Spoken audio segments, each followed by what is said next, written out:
we need to talk about some more illegal stuff, illegal immigration stuff, because it's been a hot minute since we've done that.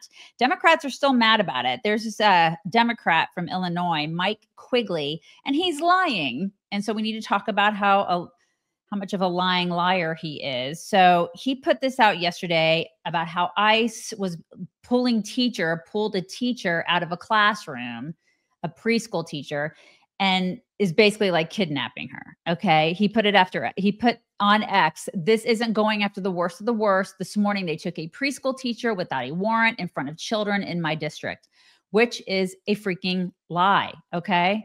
I'm so sick of this, because the problem is when people like Mike Quigley lie about this stuff, the toothpaste is out of the tube. It's hard to put it back in. People believe it. And they're like, oh my God, zip ties, and they're kidnapping, they're shoving people in vans. And it's just a bunch of bullshit. So the Washington Post glommed on, of course. I think there's another clip, Valen. Do we have another clip of Mike Quigley talking about? Yeah, there it is. So that's basically what happened. All right.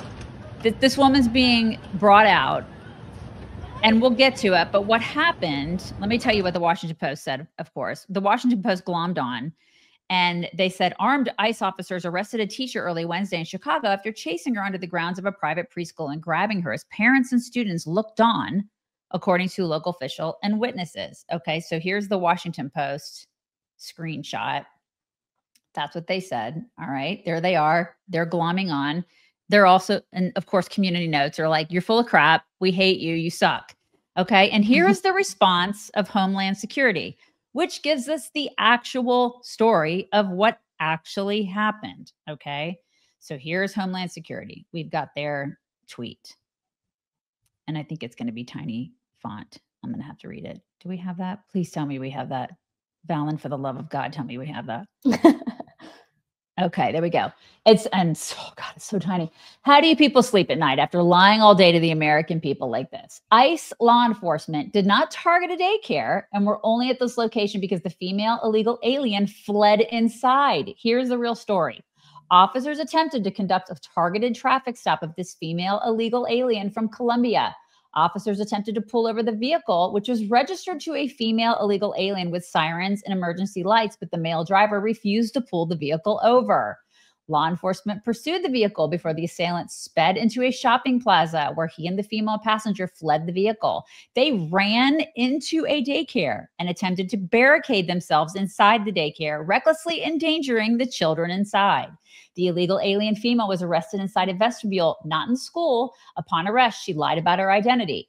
The vehicle is registered to her name, although she claims that she didn't know the man who was driving the car and just picked him up from a bus stop. Facts including criminality and information on the male assailant are forthcoming. We will update the public with more information as soon as it becomes available. So the news, these media sources, and all of these people, and including this representative, this person that is paid by the American taxpayers, lied. They lied. And so people need to know it's a fabrication. It's all bullcrap. Yeah. And even the premise, this idea, like they're not going after the worst of the worst. To be honest, I don't really care. Right. I would like them to get all the criminals out, of course. But anyone here illegally is taking a job from an American, taking a house from an American, inflating the cost of our schools, of our food, of everything. And I don't really need another sob story about like, oh, this was a teacher. I'm like, why the heck do we have illegal immigrant teachers? Like it's fine with me if they're deporting them. Like they should be deported. Yeah. We offered self-deportation. We're not trying to drag anyone out of $1,000 with $1,000. We got to get out. Right. It's like, I feel like we've been so benevolent and getting people to leave, on their own. And just the media coverage of this has been so irresponsible, but I don't expect anything more than it's every single time too. Just it like is. In DC when they got that guy and it's like, he just wanted to get back to his family. And it's like, he's actually a pedophile. And they're like, oh, it's okay. We still defend him. Right. Exactly. It's crazy. And all the things that you just said, you could tell to this next lady, because this is a woman on the interwebs who is talking about immigration and she's a liberal. And she's like, why am I supposed to hate them? Explain it to me. Listen to this. very genuinely understand why I'm supposed to care if people immigrate to the US illegally. Like, obviously some people are just racist and some people are just stupid. But even like left-leaning people say, you know, well, you got to do something about the border. Why? Oh my God. I don't understand why this should bother me in any way if as many people as want to come here. So if somebody could help me understand that, that would be great, because right now I just don't know why I should give a shit. Yeah. If she doesn't care, why does she care if I do? Right. I know. It's a great question. But she's also the kind of person that would be like, oh my God, I'm totally voting for Mamdani. I do. I love him. I love him. I can't tell you why, but I love him. But this is the thing. She doesn't understand. And she probably doesn't live in an area where it's inundated by illegals that have come in and they've affected the ecosystem of that community. And that's a lot of them don't. They just don't care. Or, you know, somebody said in here, ask Lake and Riley's family why it matters. Ask. I know they always want to talk about privilege and check your privilege. It's like, okay, this is the most privileged stance that you could possibly take, to pretend that it doesn't affect families, especially lower income families. Those are the hardest hit. So if you're pretending to be a compassionate person, well, you are just pretending, because it is not compassionate at all to not know why these things are important and why they affect families in the United States. And so many of these young kids who are the ones who got, I say young kids, because they're the ones who basically got Mamdani elected. They're the ones complaining about, I can't afford things. I can't afford a house. I can't afford healthcare. I can't afford all these things. Why do you think that is? You know, there are reasons that you can't afford things. And partially, one of the partial reasons that you can't afford, because we have been inundated with illegal aliens that are in here and we are paying for them. And they can't see the big picture of all of that. It is a financial drain. It's not drain. that difficult. They don't want to see it. And I don't really know why. You guys, I love Healthy Cell. And the people who have been here for the past few years have seen my hair go from really short and layered and a hot mess, to actually growing again. And I owe it all to Healthy Cell. Hair, skin, and nails. I will scream about this stuff from the rooftops every chance I get, because I wasted so much money on other crap that did not work. It is obscene how much money I wasted. I did like all the supplements and topical stuff that didn't work. And I think a lot of it had to do with absorption, because Healthy Cell absorbs like 167% better than other stuff.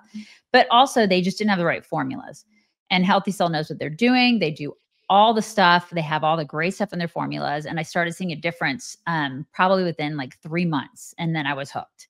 It has like collagen and hyaluronic acid and ceramides, and I boost your collagen. And I look forward to taking it every day. I put it in my fridge, and it's like a little treat at the end of every day. And it's just been miraculous for me. I will take this stuff forever. It has about like the equivalent of like 7 pills in it. And it just is the greatest. I love it. Whether you're menopausal or your hair is just going haywire, or you have breakage or dullness or hair loss of any kind, you guys, I just give it a try. And I think you're going to like it. So go to healthycell.com/chicks, use promo code chicks for 20% off your first order. That's healthycell.com/chicks, code chicks. Because some of us don't have long, luxurious hair like Corinne.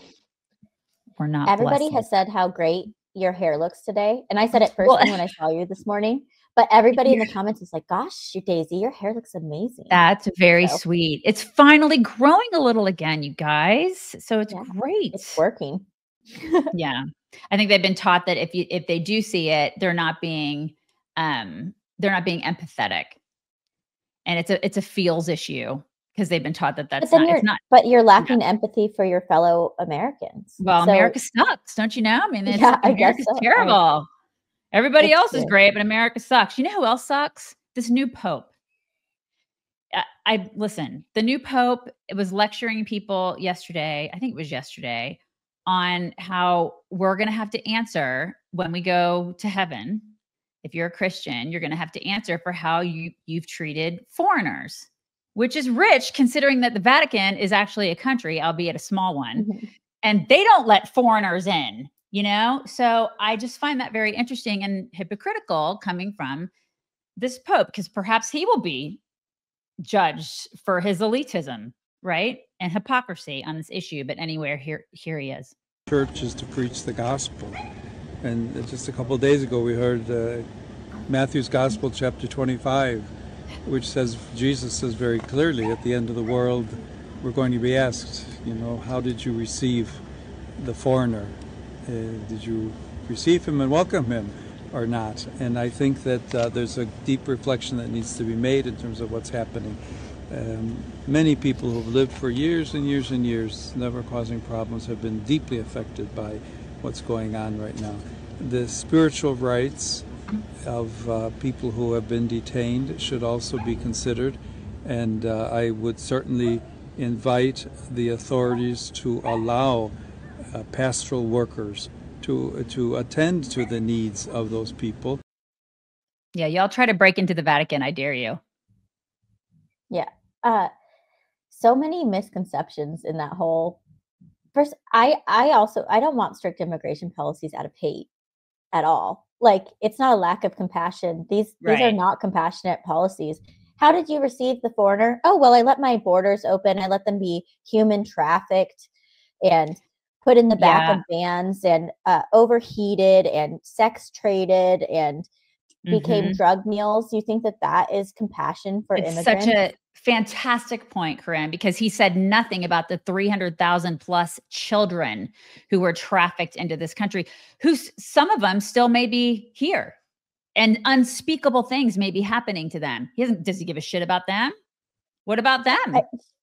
It's just like standing on such a false, sense of idealism, like, oh, well, at least I said I love immigrants. And it's like, I didn't do anything to help them at all. I actually supported policies that hurt immigrants more than any other kind of policy. A strict immigration policy, obviously, I'm for America first. That's like my first, I care more about Americans, but it benefits both sides to know who's in our country, to not allow women and children to be exploited by bad actors who do terrible things to these people getting over the border illegally. Right. Like, you are not a hero for pretending that stuff does not happen. Right. It's just so gross to me. And it is from a spiritual leader, it's just so I know. upsetting. And it's constant. I thought he would be better than the last one. I absolutely love immigrants too. I love legal immigrants. I mean, if it wasn't for legal immigrants, there would be no mock. I wouldn't have a best friend that I do the show with. So I love legal immigration. I love legal immigrants. I just don't like it when people break our laws and then they put their hands out and they say, you owe me something. That's wrong. I feel like the sense of entitlement and that sense of I'm allowed to break the law and you're going to like it. There are laws for a reason. It's not a buffet, man. You don't get to pick and choose which laws you break. So I would wonder like how the Pope would feel about if I said, okay, so what laws are good and what laws are bad? Do you get to decide that from a religious perspective? Like, okay, so if this law is okay, then is murder okay? Is like stealing okay? Because in essence, some of this is stealing. I just need to understand what's okay and what's not in your eyes. It's not okay. It isn't. And I think he could just be so much more vague. Like, I don't know why these popes always have to take such a political policy stance when you could be like most ministers and priests even that are just like, you should have compassion for other human beings. I'm like, okay, that's a perfectly fine position. I don't need you to tell me, like, I don't need them to be so specifically critical of policy that they clearly do not understand. Yeah. It's just I don't know why they do that. Huge disappointment.